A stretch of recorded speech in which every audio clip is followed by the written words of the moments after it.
And we are live. Hey. Hello. Welcome to episode 2 of Desk Chatter with special guest SBRE Brown. Today's topic is to Grail or not to Grail. And so it should be quite a lot of fun. So we have some old Grails, some new Grails. So I'm sure Stephen will mention something that most of us have never heard of, and will, do my best. End up on the list of things I now obsessively want. That happened last time. You sent me last time's right behind me. It's still inked up. I don't think it's been uninked since you sent it. I think it's one of my jobs is making people want things that they never knew they wanted or even existed, but then they do. And so that's part of the fun. Yeah.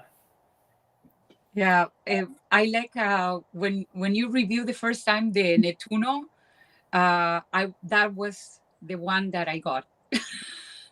Nice that pen. was my first Nettuno pen, and then down the rabbit hole, and now I have 5. That's how it is. Yeah. I have sometimes heard, and I don't know if this is true, but there have been people who contacted me and said, you just reviewed this pen and now I'm trying to get it, but now it's sold out everywhere. And I think that's just a coincidence. I genuinely think that's just a coincidence, but it's funny that sometimes people seem to think that I have that magical power. I don't think I do. But we can put it to the test. Yes. Platinum Preppy is the best pen ever made. Let's see a couple of days from now. Let's see if Apple sells it in Platinum Preppies because of that. Yeah. Before we talk about Grail, I would like Stephen to introduce yourself in our podcast.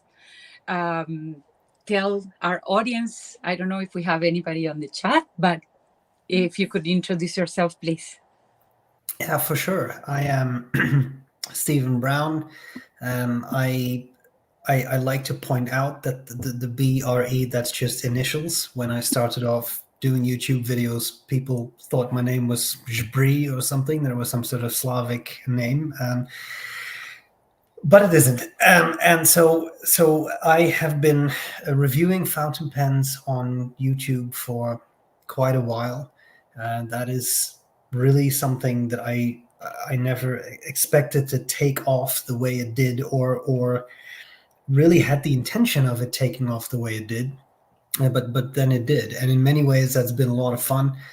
So that has been going for a long time now, and most of the time it's still a lot of fun. So I'm very excited to be here and to discuss the Grail pen. The Grail. Grail? Yeah. So who would like to start? Because I would like to actually hear you, Stephen, talking about that, because I'm not there at the Grail level, and I think I don't have a Grail. And if I will go over the reasons after. Well, I think it's a very interesting concept. If you define a Grail pen as something that you really look for, that you seek out, that you may have to spend some time to find, it might be something that's either not easily available anymore, or that is quite easily available, but that is quite expensive. If you define it as such, then I think it's a very interesting concept. What I sometimes find a bit difficult about it is that I feel sometimes people get very hung up on, if it's, I'm just tossing out a random number, if it's not $500, then it's not a Grail pen. And I don't think that's true. I think you can have a really nice pen that you find incredibly enjoyable to write with, or whatever other tools you use to write with or do art with or whatever. That is not expensive at all and might not even be particularly difficult to find. And I think that individual variation is something that people shouldn't look down on or should make fun of. What could be a Grail pen for you could be $50 or $40 or whatever. It doesn't have to be incredibly expensive. So these would be my opening remarks. Grail pen might be a nonsensical concept, people. It might not be as meaningful as people think it is, because it's so personalized. And I wouldn't want people to be sort of snobby about it and say, well, it's not $2,000. It can never be a Grail pen, can it? And sometimes in the pen community, I do find that happens, and that people kind of get ridiculed for things that they really should not be ridiculed for. Yeah. So there was a comment about last episode of Penboard Roy about the Mont Blanc pen, and we kind of had a long chat about it, and then I was one of those people that says, I'm not going to spend that money for a Mont Blanc, you know? And for some people, Mont Blanc is such a traditional, I would say, classic staple in the collection of anybody that writes well. The nibs are tuned from the box, like you get a good writer right away. I tried Mont Blanc. I think they are exceptionally amazing writers, but black pens are not on my side. Like, I like black pens, but to spend money on a black pen, the amount of money that the Mont Blanc costs, it's not a Grail for me. I would say that some people, they say Grail is a Mont Blanc. For me, no. I think there is a little bit more on the design of the pen. In the case, I go for memories. So, for example, a pen that means something to me, you know, like it's related to the first pen that I ever write with, and that was the kind of my Grail pen for years, and then finally I got it, you know. So like that. I will admit there is a Mont Blanc on the list of pens I put together that are on my Grail list. Yeah, maybe one day we'll get it. Very specific model, and it's not one they make anymore. Right, I have that too, and there is a reason why. No, I feel like, so the thing with Mont Blanc is the problem with it, but the solution as well is there. I feel like for a lot of people, they feel pressure to have it on their list, which I see as a problem. But then for me personally, I'd be interested in an older Mont Blanc over the newer Mont Blanc, because I see a value in craftsmanship from that time. But I'm someone who studied history. So for me, there is a very niche interest in that part and why 149 became what it is today, right? So that is that personal aspect. But I do feel like a lot of people feel the pressure to have it on their list, and they shouldn't. Yeah. I just think the mechanism of a Bohem is really cool. It's like a demonstrator pen model, but it's like not a demonstrator, but it's just like the mechanics of it make my brain feel a similar way, that it's just like so incredibly cool. And I've seen them, I've held them, I've used Claire's. But then you do it, but I think that's exactly the point. Then you prefer that pen or have an interest in that pen because for specific reasons you find that pen very appealing. Yeah. And if you then want to call that a Grail pen, I think that's fine. I do not think it's fine if exactly what was just mentioned is used as an argument of, but it should be a Mont Blanc. There should be a Mont Blanc. Everybody should have a Mont Blanc. I don't want a Mont Blanc.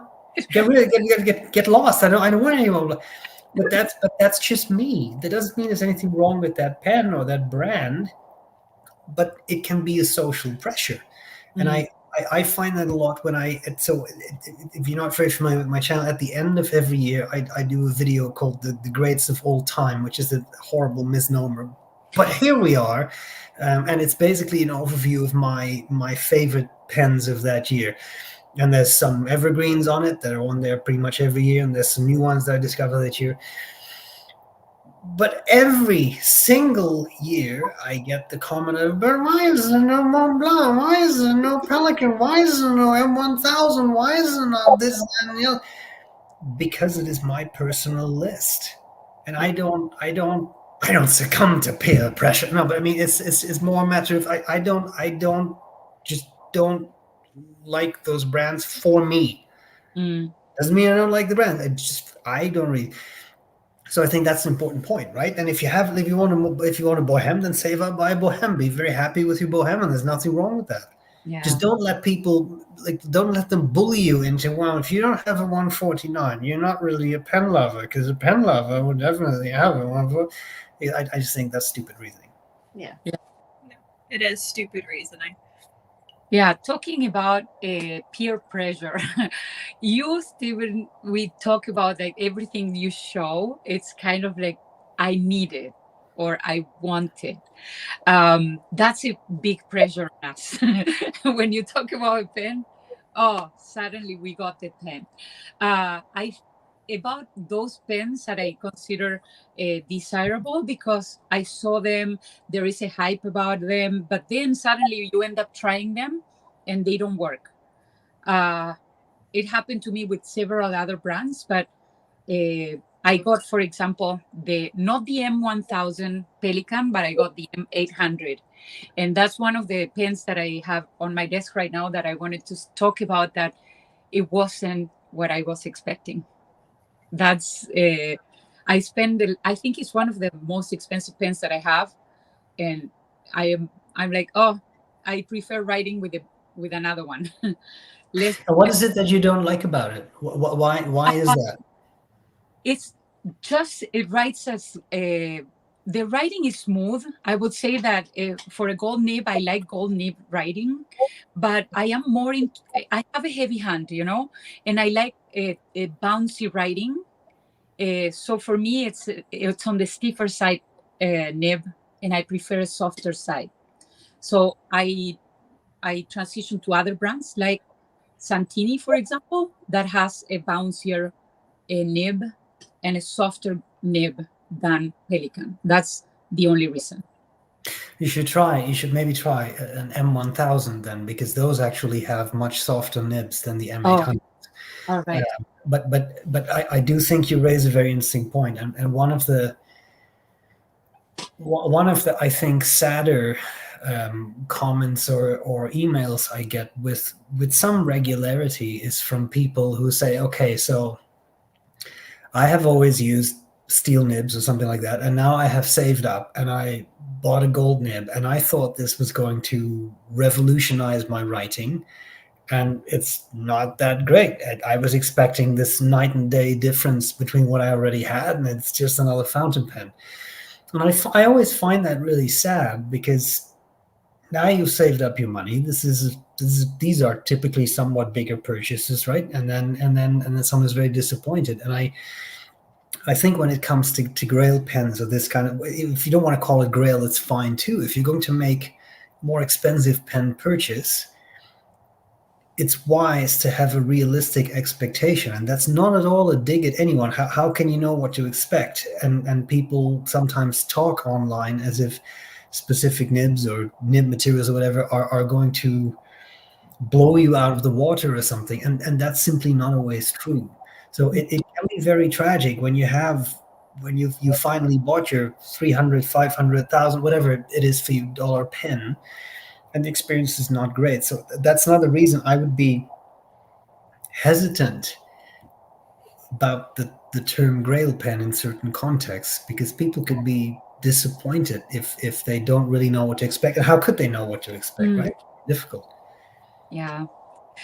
That's why it's good to go to the pen show, where you can try lots of nibs. I didn't have any gold nib until I started going to pen shows and trying different nibs.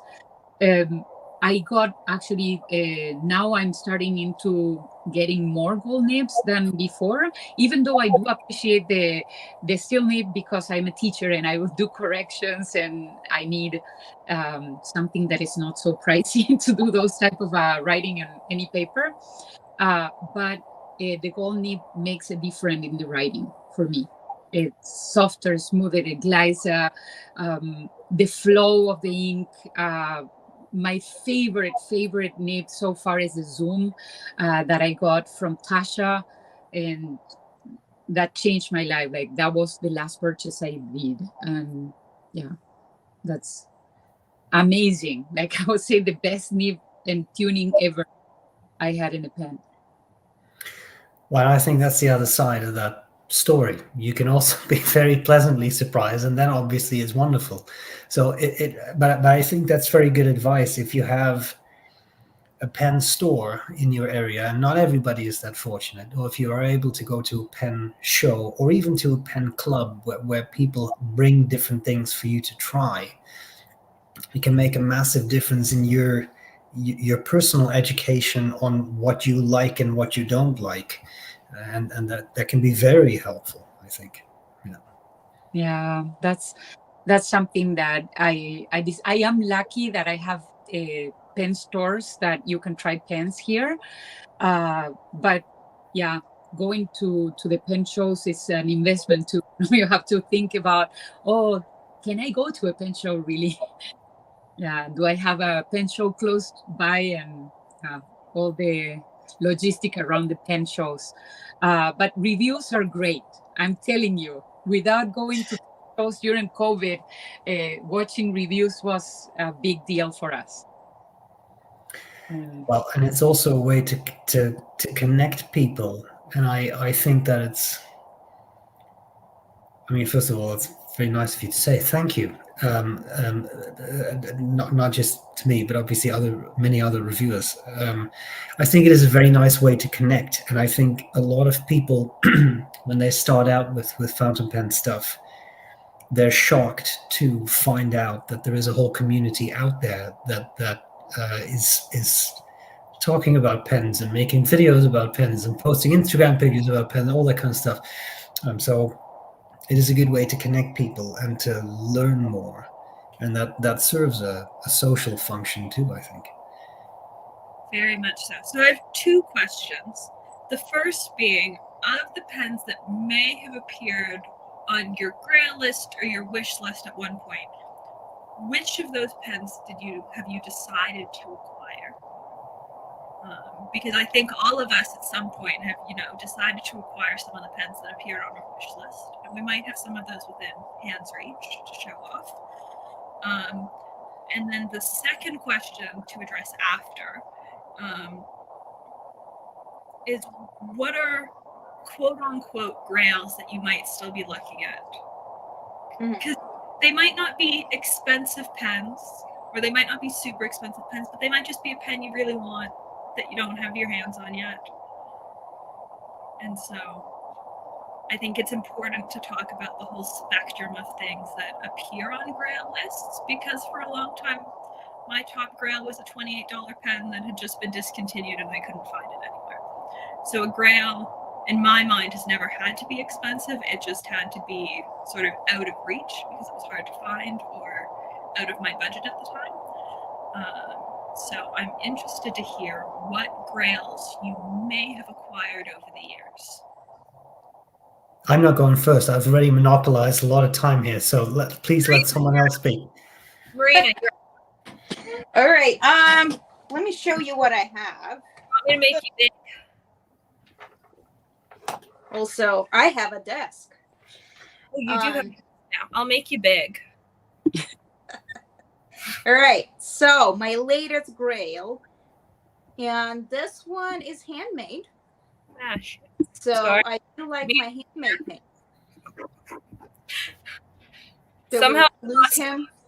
Somehow I've lost Steven. Oh no! Oh no! Bring him back. But you can show. You can. I can show and talk, or I can pause and wait.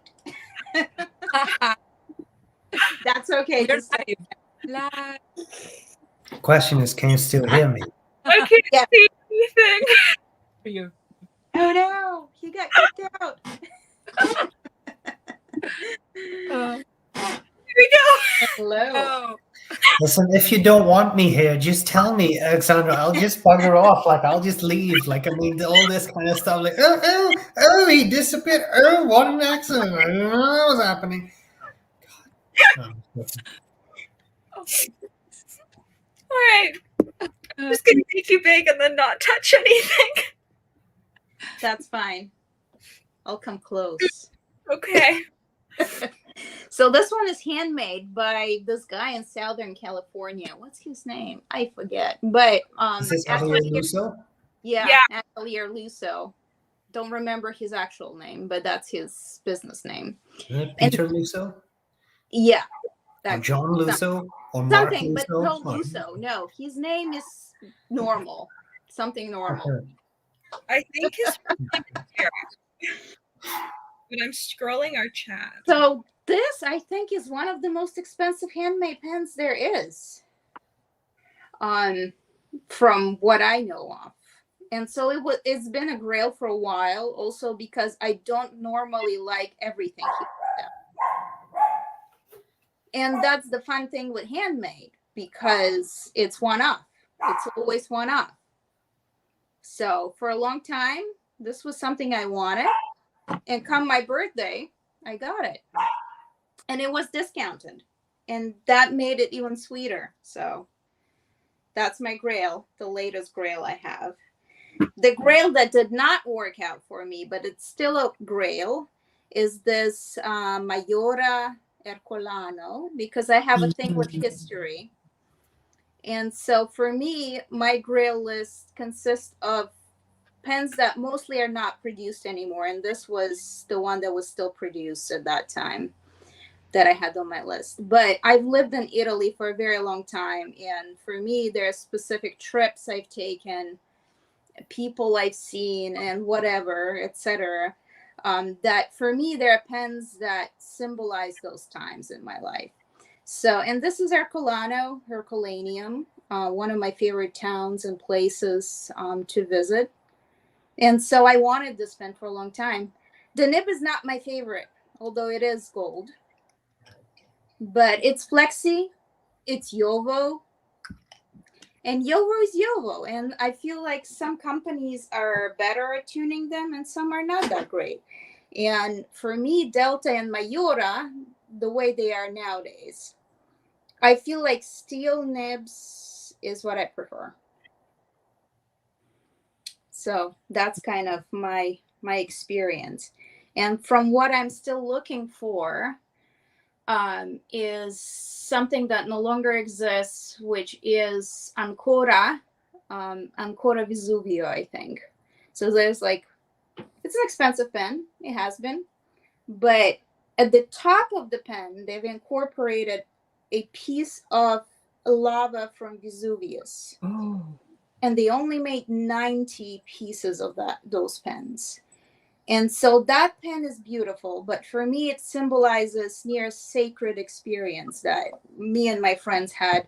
I have a group of classicist friends, which is it's always a crowd to travel with. And we had a pretty great experience climbing up the Vesuvius, and it was great. So one of my best trips, one of the best experiences and memories, and that pen kind of personalizes that for me. And the second one is Mont Blanc, that they made in a limited run for Orient Express. Oh. And the Orient Express is something I am obsessed with in the historical sense, but also they brought it back a couple of years ago. And I'll tell you what, Mont Blanc, the pen, is cheaper than one of their cheapest tickets. One way. Oh, wow. And so for me, that makes sense. You'd rather have the pen. Yeah, I'd rather do that. Very nice. Very, very nice. That is fair. And the other question, what was the other question? Sorry, I already... Marina answered both. So the question was, what pens were on your quote-unquote Grail list that you might have obtained, and what pens are you currently looking for? Oh, okay. And I think I might have fixed this layout issue, maybe. No. No? No. Okay. It's not. Your turn then. Give me 20 seconds. Yes. Oh. Just I can see you. Okay, great. I appreciate doing that as I try and fix this so that no, not that. I'm not succeeding here.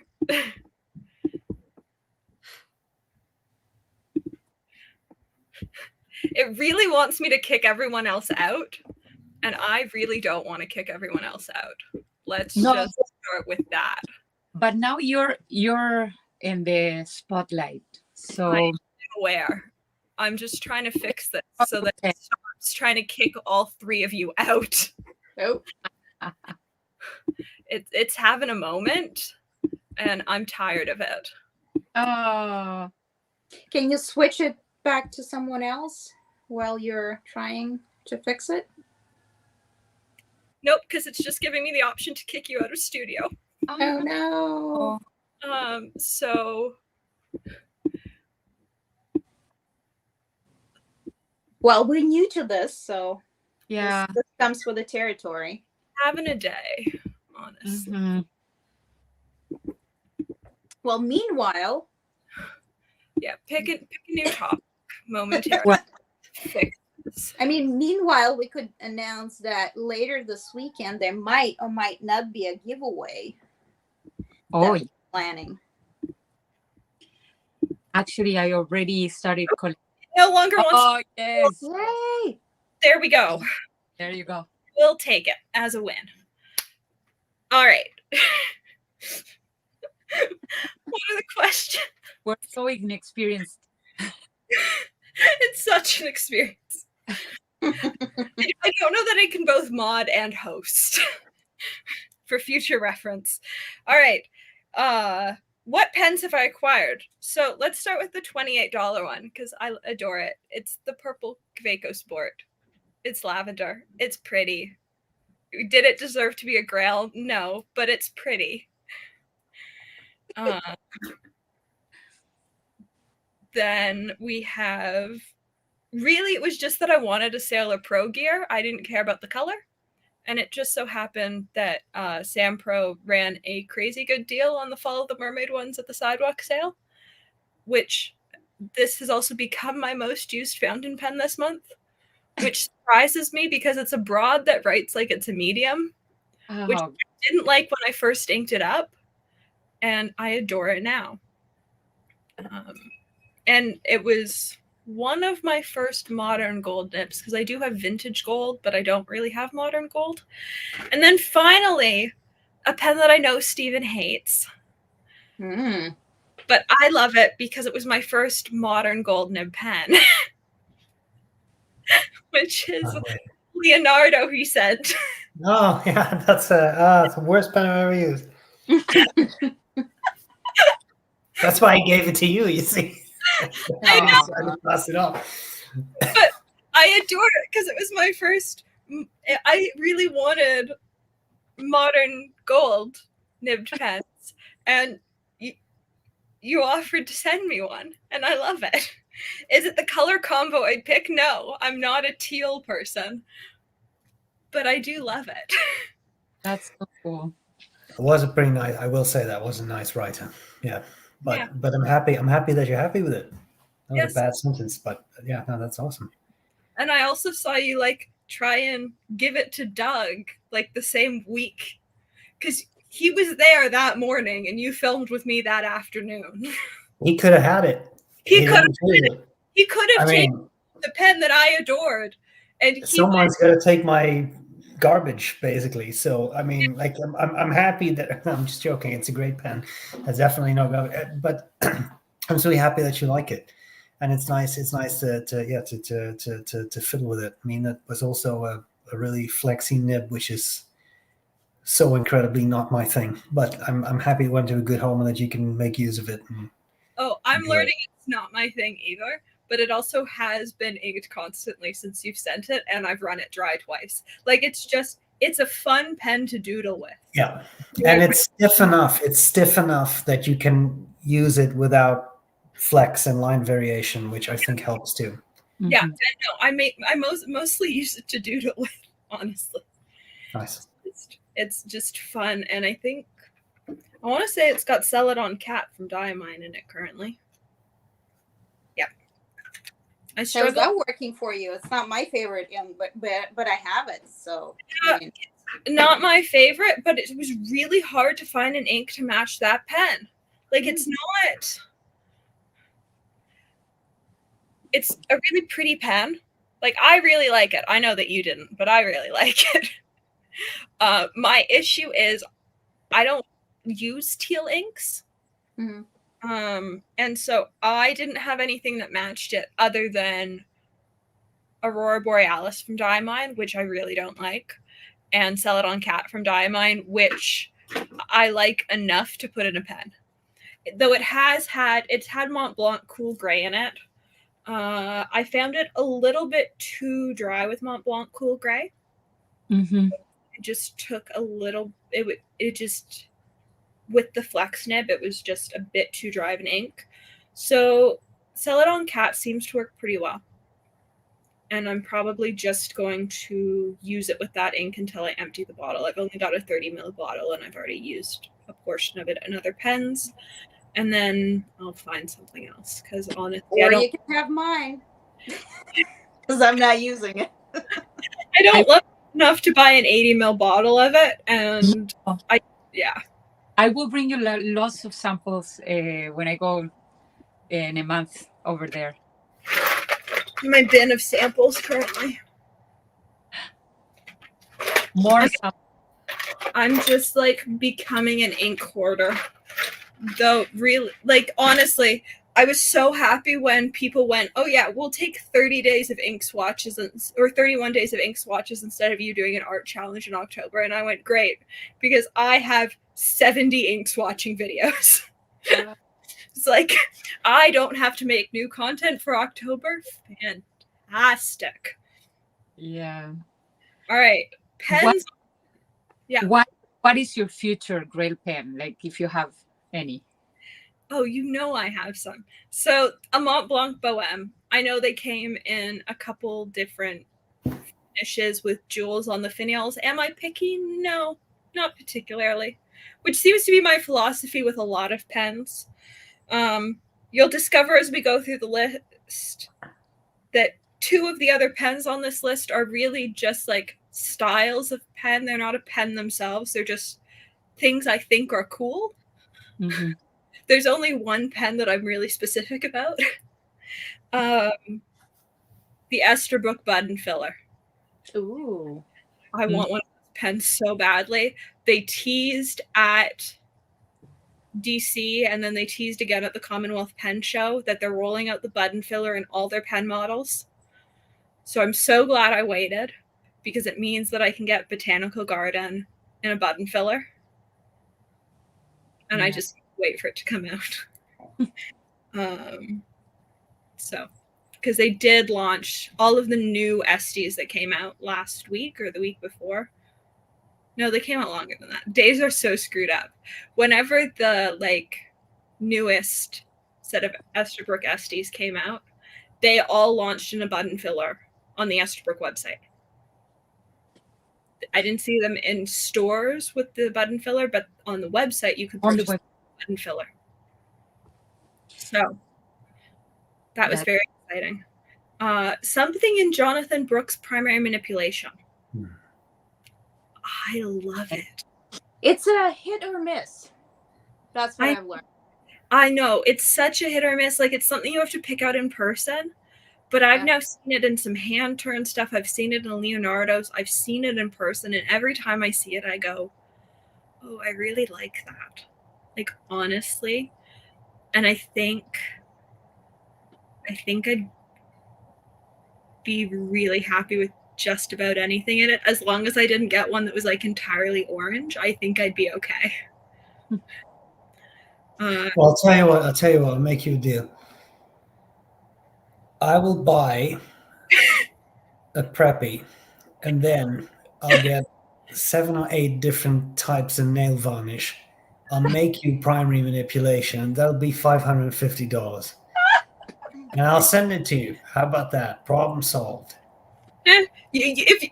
You know, you could make a 1-of-1 24th birthday present for me. That would be fantastic. There you go. There you go.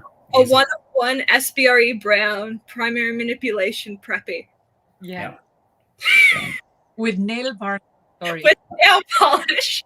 1 out of 1. It would be my most drink to that passion.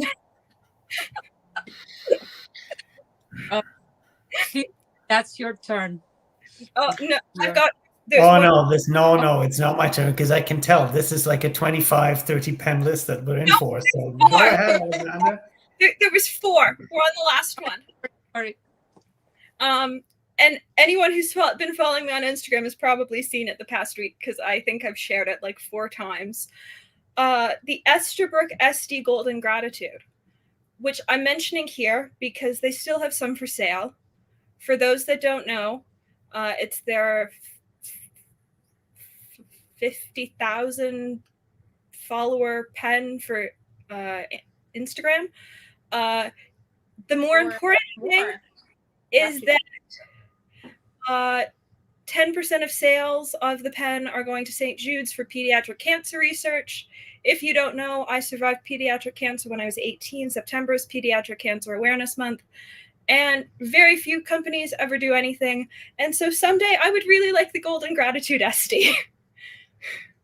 I do not have the $350 to buy one right now, but I would really like one someday because it is so rare for a company to do something for pediatric cancer.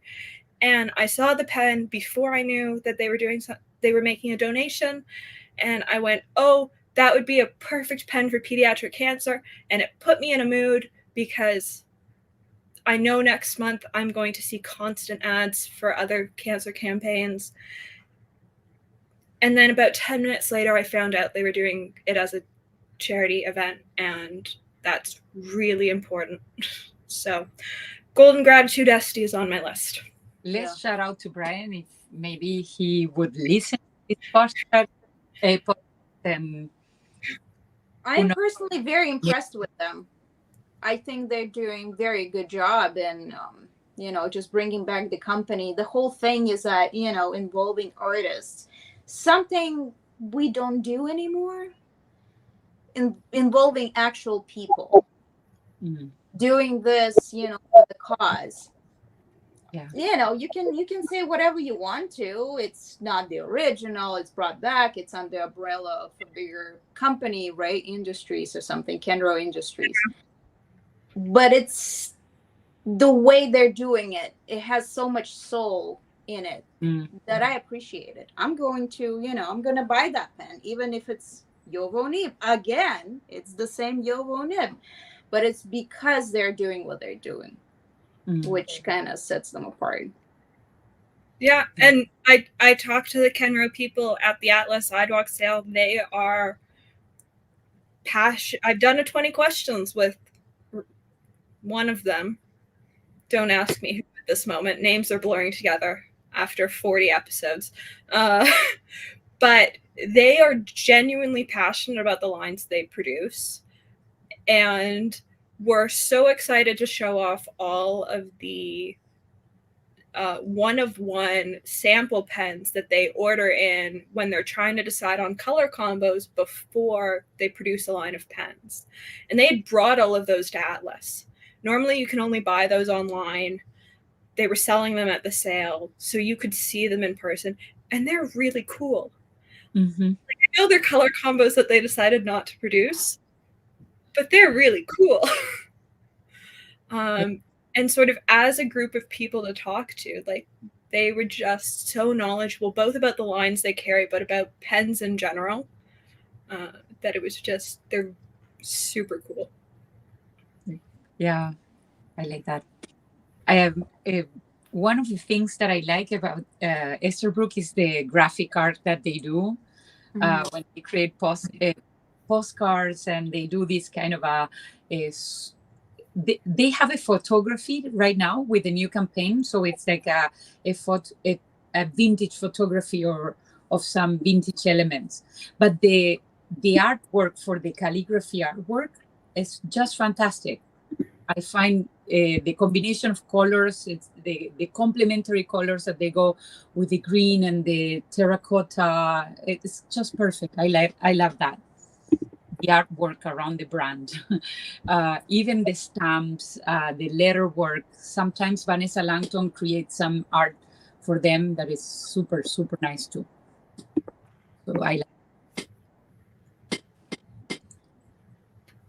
All right. So I believe Stephen is up next. Yeah, it's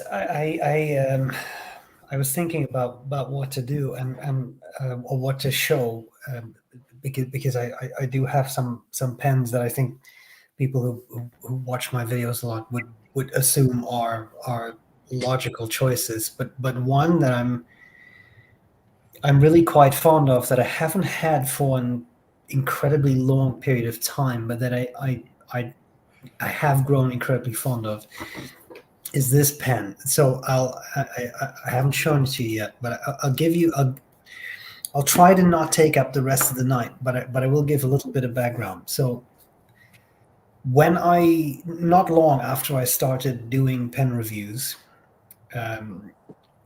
there was the Tilburg Pen Show, the at that point only pen show in the Netherlands, and I attended that.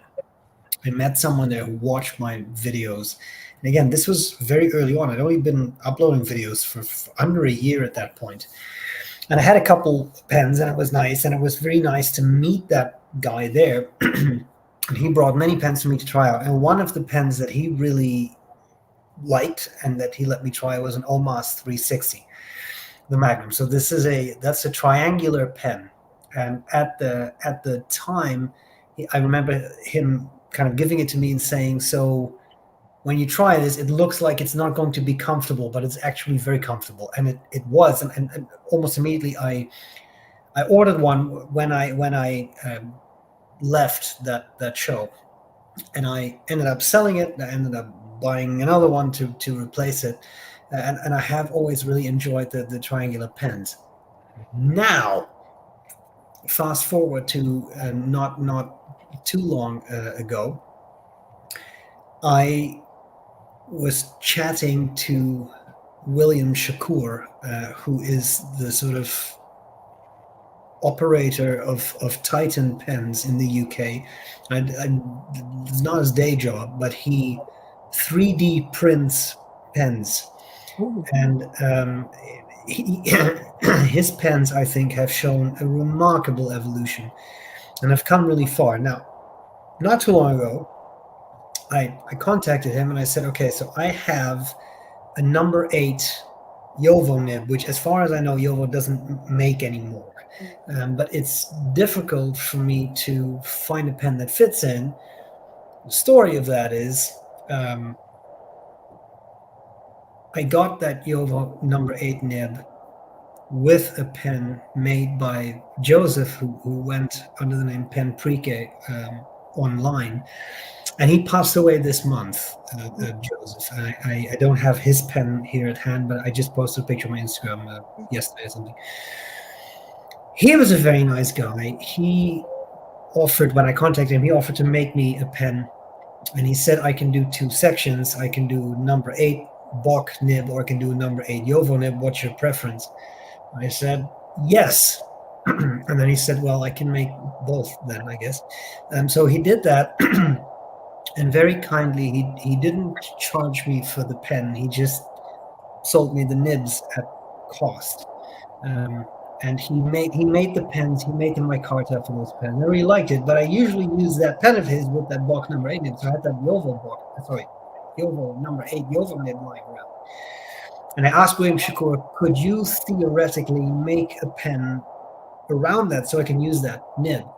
And he said yes. And he heavily regretted that, I feel, because it was a lot of sort of research and development to build something around that. But he did. And the result of that, by request, was something triangular, because I thought that was fun. So 7 hours later, Dr. Brown is finished telling his story, and here is the actual pen. So this is a triangular profile. It's a Rouleau triangle, so it has rounded sides. It's like an Omas 360, but it's a little bit bigger. It's a piston filler. He 3D prints this. He polishes this to a slightly frightening degree, so it's very smooth. It doesn't feel like something 3D printed. It doesn't have that texture. It's very smooth. He has improved on the section because the 360 section was just like this barrel, so triangular like that. He made facets into it, which are perfect, incredibly comfortable. And yes, for me, perfect. They fit exactly to my hand, and I have that nib. So now I have two things that I really like about this pen.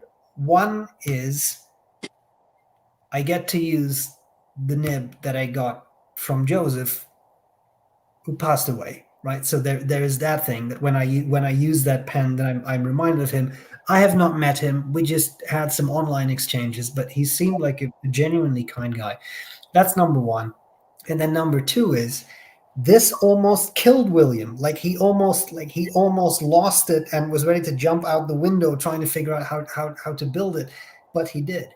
And obviously I'm joking a bit there, but he went through all that trouble to try and make something that would work, and he did a magnificent job at that. So the craftsmanship that has gone into that, suck on it, Mont Blanc. There you go. Yeah. Suck on that. That's something that someone made with a lot of care and effort. And I'm just joking, but yeah, special. That's what makes a pen special. It's not about how expensive it is or how rare the material is, or whatever. It's about the story behind it for me. And so I think that is a pen that I would 100% call a Grail. To me, that is a Grail pen. And it's, since I got it a couple months ago, it hasn't been uninked once. Well, that's an objective criterion of how much you love a pen. So I think that's yeah. nice. Yeah, I think how much time a pen spends uninked on your desk or in storage is probably a pretty good indication of how much you like a pen. Like yeah. I'm in the middle of cleaning pens because the Pelican Hub is on Friday, and there are definitely pens that I'm reaching for, and I'm going, oh, they're not here right now. They're on the bathroom counter being cleaned. And I think that's a sign that you really genuinely like a pen. Yeah. Yeah. Any pen for future? Any something that you'd like to get? Well, I've got the feeling that Alexandra can take a guess, because when we did all the questions, I mentioned like one pen, I think about 17 times or something, and I'm still very much interested in a Yardelet Millennium. Yeah. Now, after we did that, other people in the comments have now brought up, I don't know if you've looked at the comments of that video, other people in the comments have brought up the fact that you have enabled them into now looking up the Yardelet Millennium and putting it on their wish list. And you know what the problem is? So you do see them. They do show up on eBay or at the known pen vendors that deal on that sort of stuff. And I found one really recently, I think maybe 2 or 3 weeks ago on eBay, but it came down to $4,000, and I was like, yeah, this is not happening in any way, shape, or form. So that probably will never happen. But I will say again, if anyone is watching and you want to give me your Yardelet Millennium, I wouldn't say no. If Yardelet is watching and wants to do an SBRE Brown pen, if you want, like it would be an absolute pleasure to have some sort of collaboration with Yardelet, because their brand is beyond amazing, and they're doing cool stuff, and they're launching new pens right now, which is great. But if you want to make an SBRE Brown Trillennium, then I'm listening, and I will sign whatever contract you need me to sign. Yeah, and I would like the PR from it. Yes, and you can, and Alexandra will need one to review. So I mean, all of us. So everyone needs one. Everyone who is watching, you get a pen, and you get a pen, and check under your seat, and there we go. Yeah, no, exactly. Yeah. But I'm being very it's been quite a day, so I'm being particularly facetious today. But I mean that would be, Melanie would be very. I just want to hold it once. I just want to see what it's like, because it's difficult to picture three-dimensionally dimensions that you read online. So I would just like to see it once. But I'm not paying $4,000 for that pen, much as I like it. I wonder if Leywins in Toronto ever gets them, because I know they deal in some. They sell new Yarda lead pens, but they also deal in some high-end vintage. And if you want to have a lot of fun regarding Yarda lead plus Leywines, you should go to Peter Leywine, the owner, and you should say, "Aren't Yarda lead great pens?" And then for the next 2 or 3 hours, you'll be entertained, because he actually visited the factory. And so he has all these stories, and he loves that brand. And I think that's why he sells them and why they're so dear to him. And I'm not saying he's wrong, but that's that's a fun afternoon. Now you're, making it so that I have to go to Yorkdale. Yeah, you should. Sorry, York. You won't be able to park there, but I mean, you would, if you can get there, then you should absolutely go there, because it's great. What is it, Bel Air? What's that area? I always forget what it's called. But anyway, it's a fancy area, very fancy area of Toronto, but it's a lot of fun. It's boutique. Yeah. Which gives you everything you need to know. Yes. I've only dealt with them once. I expected them to be incredibly stuck up, and they were lovely. Great people. Yeah. They are great people. Are you close to Toronto? Me? Yeah. I used to be, but now I'm 1, 2, 3 provinces over. So it's a few thousand kilometers. Yeah. But you can order online. Mm-hmm. Peter Leywine, if you have a Millennium and you want to give it to me, it's okay. I would accept. We will record this as a little snippet and put it out in the world. Yeah, yeah, exactly. All right. I think Kari is the last person to show off pens. All right. Show off pens. Well, I think last episode I showed the last pen that I got. That for me was kind of a milestone. Getting my first Urushi pen was kind of saving money to get there. And I luckily had the opportunity to work for Tasha during the weekend of the Stationery Fest. And thanks to that, I got kind of an employee price for the pen. And that's what it's new in my collection. And I adore, because this is not only an Urushi pen, this is Ebonite Urushi. So it's lightweight. Like you don't have any idea how light this is. And another beautiful detail about the layers that they have is that they have so many layers of paint, and you can see the layers in between. And those little dots, I don't know if you can catch. They are purposely placed there. I don't know how to explain. It's so unique.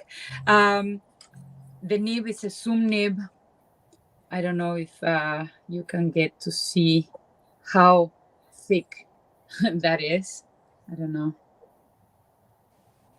Oh, no. It's out of focus. But yeah, perfect. So this is one pen that I have. That's the newest pen. I remember the first, I talked about this one before.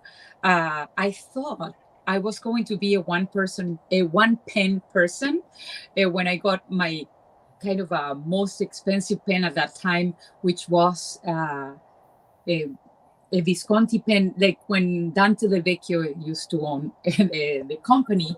And I thought, I'm going to invest money. That will be my only pen. And now, hundreds of pens later, I'm here talking about Urushi pens and stuff. So that's the newest pen. And of course, I have dream pens.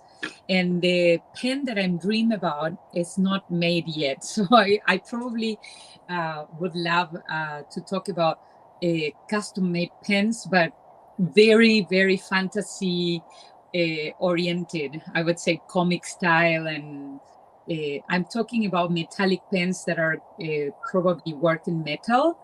And my idea is to have like a Wonder Woman armor around the pen, and then the sword as part of the clip of the pen, and I don't know, the shield somehow incorporated in the pen, and the crown around the top. I don't know. Like, it's kind of my brain looking for something that will be made specifically on silver. That's what I think about, and then engraved in the metal, all this kind of artwork. Not like the Monte Grappa heavy loaded. It's not. I don't want that. Like, if I have to explain it, it will be worked on the metal, like chiseled, like a chinking, but on metal.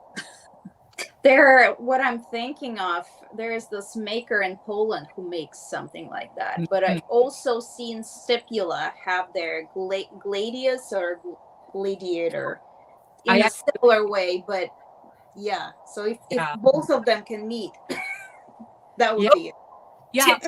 Timber and Elegance saying you have to talk to him. And I don't want to pay a lot of money, though. I'm sure, you know? That's why it's good to dream, but not any closer to get the money to get that pen anywhere. It's good to dream, though. I remember getting for the D&D campaign that we had in the family, those Jinghao pens that have dragons around, the weapon Jinghaos, because they weigh like a ton of kilograms. You can throw that pen and you can kill somebody. I remember getting those ones for the campaign, and everybody was like kind of in the fantasy land, writing with the dragon pens, the points and stuff. It's so cool. Well, those type of nerdy type of pens. And this is something that has a meaning for me that I wanted to show, like the unique pen, only one pen made that way. A person here in Oshawa, it's Timber Elegant. Darren's the one that's saying you need to get in touch with him about the Wonder Woman pen. Oh yeah, well, my Wonder Woman lives here.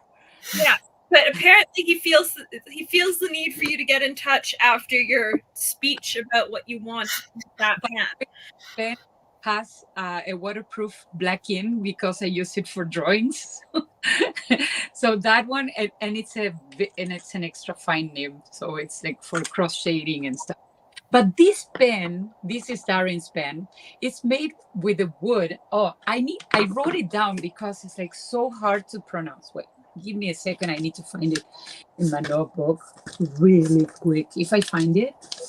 Darren, I don't have pens from him, but I have Yovo number 5 nibs from him.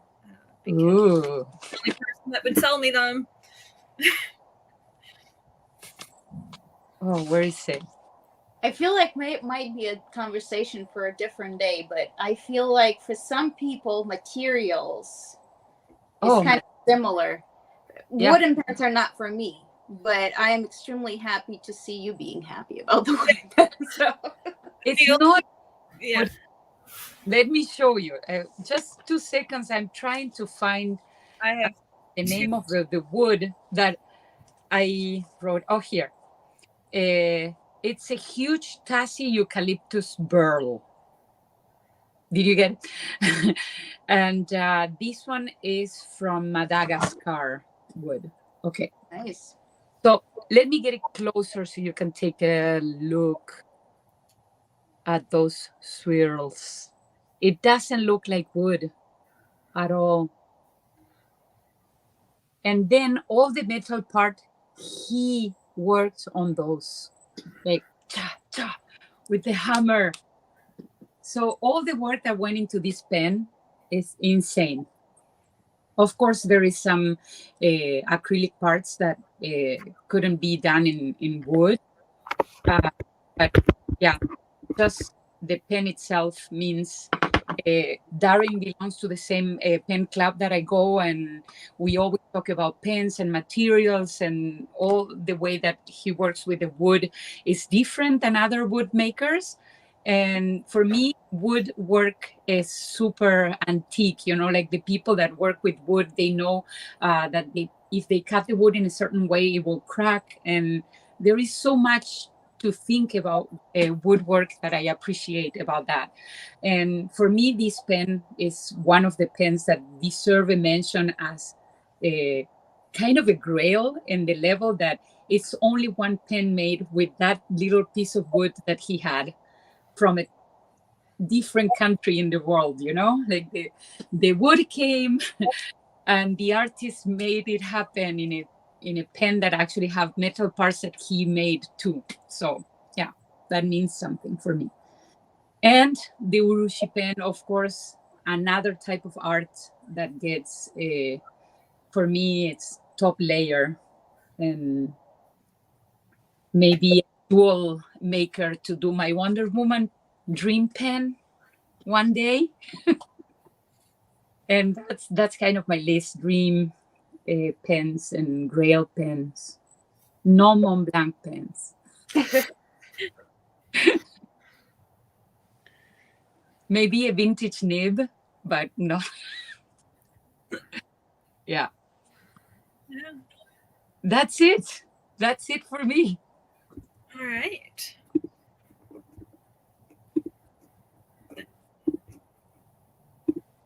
Are we good? I'm still here. I know you're still here. Oh, let me show you something new for me. It's a titanium nib. That's something that I thought it writes different than gold, but I am really happy with the pressure that I don't put a lot of pressure, and it writes super, super nice and soft. So that's something new for me that I'm trying. So, nibs are good. All right, so can I ask stupid questions about Pelican Hub? Sure. I haven't been to one. I was about to ask Pelican Hub, because we're coming to the end of the show. We've just hit the 1 hour mark. I've never been to one either. So My 4th year. Stephen, have you ever attended one? Yeah, I have in 2 countries, and it's usually quite fun. I will say that this year I cannot make it because of other obligations, but it is fun. It's fun to hang out. It's also important to realize that you don't have to have a Pelican to attend, and that sounds like I'm kind of being joke, but I mean, you can actually enjoy this if you do not own a Pelican. So it's fun to hang out with like-minded people, and it's great to meet new people. Many areas, obviously, where this happens have pen clubs, and the pen clubs organize it. But the nice thing is it appears to attract new people that have never been to that sort of club, but they do somehow learn about Pelican Hubs. I think it's a lot of fun. The only reason I cannot make it this year is that I'm hosting a Mont Blanc Hub, in which case I basically just collect everyone's Mont Blancs and then I set them on fire. And that's really entertaining to me. But there we are. Hashtag joke. But yeah, so it's a lot. It's great fun. And if you have an opportunity to attend it, you absolutely should try. It'll be fun. Yeah. I'm quite excited. So what are you? I might be going. We have, so I just found out, so I am in San Francisco Bay Area, that Rickshaw Factories, San Francisco, and they're the ones that are hosting the hub on Friday. I'm so jealous. Very nice. Go. I guess I'll go. I'm so jealous. As I sit here looking at like my 4 rickshaw pens, I'm so jealous. Yeah, the good thing about Montreal, we always get a restaurant or something. year we got a whole restaurant because we have 86 people registered. So it's going to be huge. Last year we had 40 or something in Montreal, and we actually had the event in a cafe. A friend of mine, Mariana, is the one that is hosting the event, the Hub Master. And this year is in Three Amigos, which is kind of a taqueria or tacos and nice place to have like some grill food and nice. I usually bring lots of pens, not a lot of Pelican though. I appreciate people that goes to the event without any pens because they go just to talk about pens. Lots of people bring inks to exchange. I normally bring boxes of inks so people can take samples of those.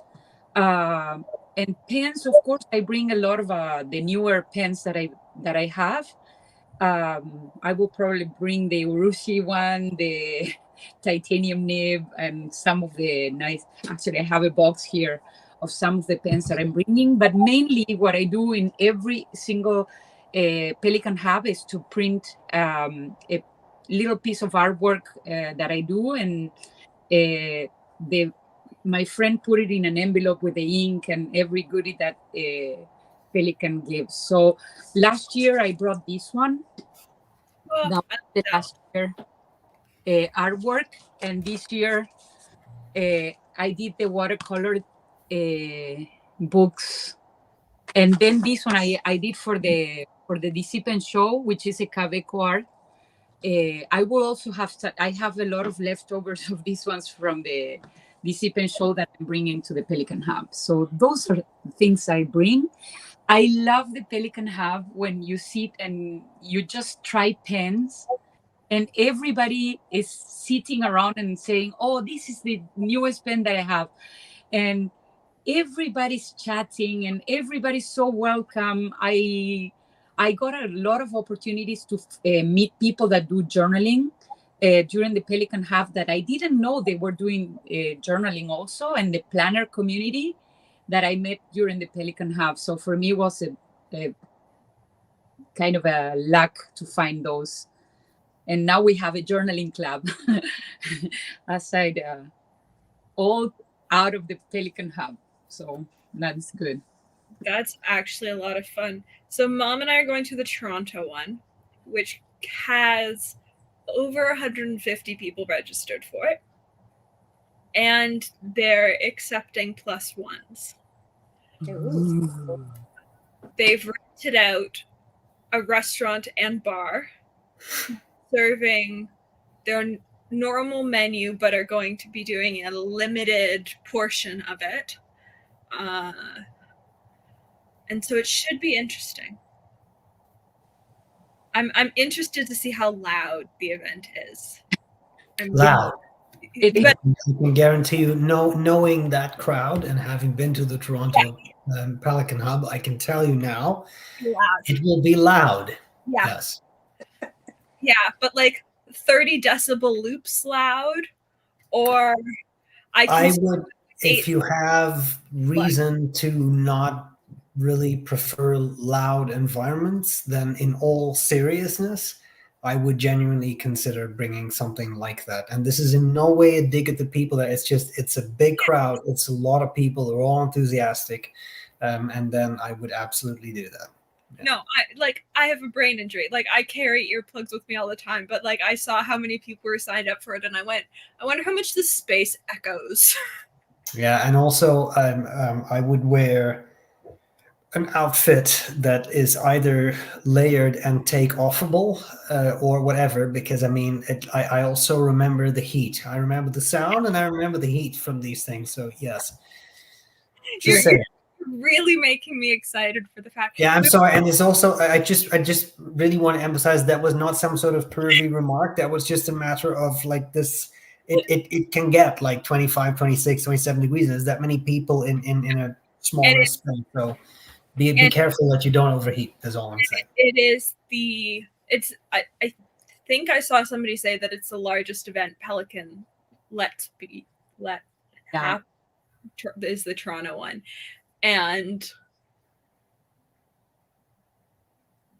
like the closer we get to it, the like slightly more anxious I get about it. It's like I was okay with this. Like I have friends that are going to it. It'll be a great time, but also like 150 plus people in the same restaurant and bar seems like a lot of people. That's because it is. But the nice thing is that, again, knowing at least a substantial portion of that crowd is that they're also very nice people. So I'm sure you'll be made to feel very welcome, and that makes a difference too. But it'll be a nice challenge in all kinds of ways. Yeah, it'll be great. Marina, to the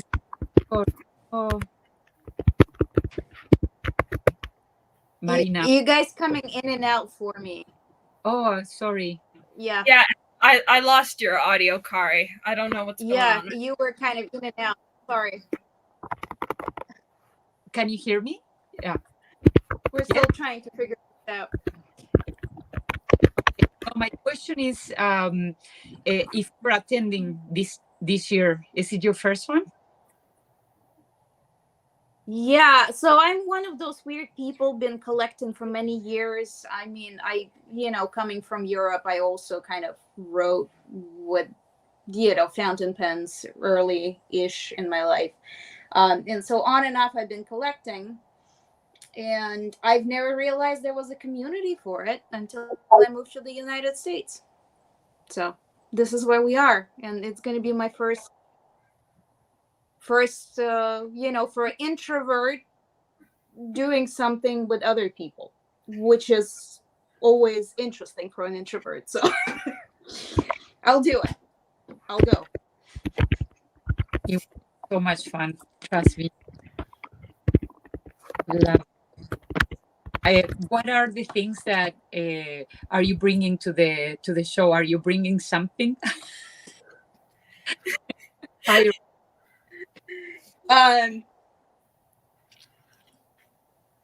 My Labans. Ooh, I should bring my Labans. I love my Labans. I have a scepter and I have a Kaiser. Those are good. There's some good nibs that are not gold.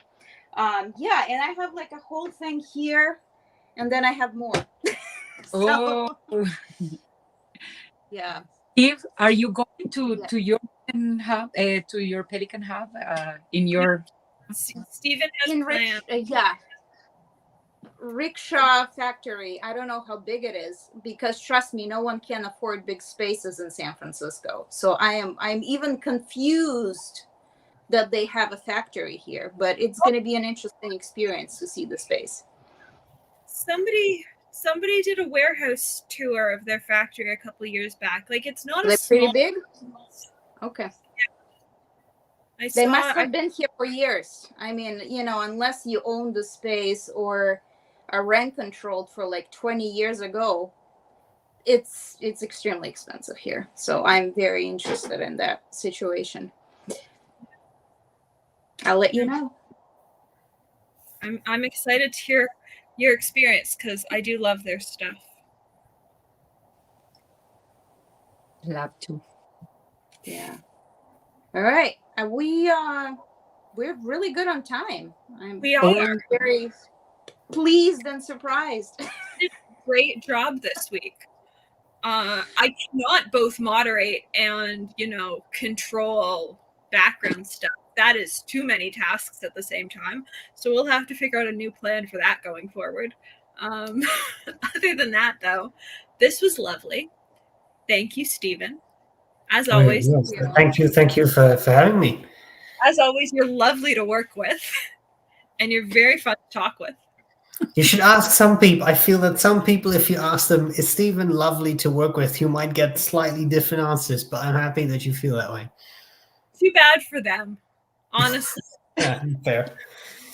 I want to say thank you to the people that connected. I know that we have some people connecting later. And Darren, the person that created this pen, I just saw the comment that he was here. So that's super, super nice.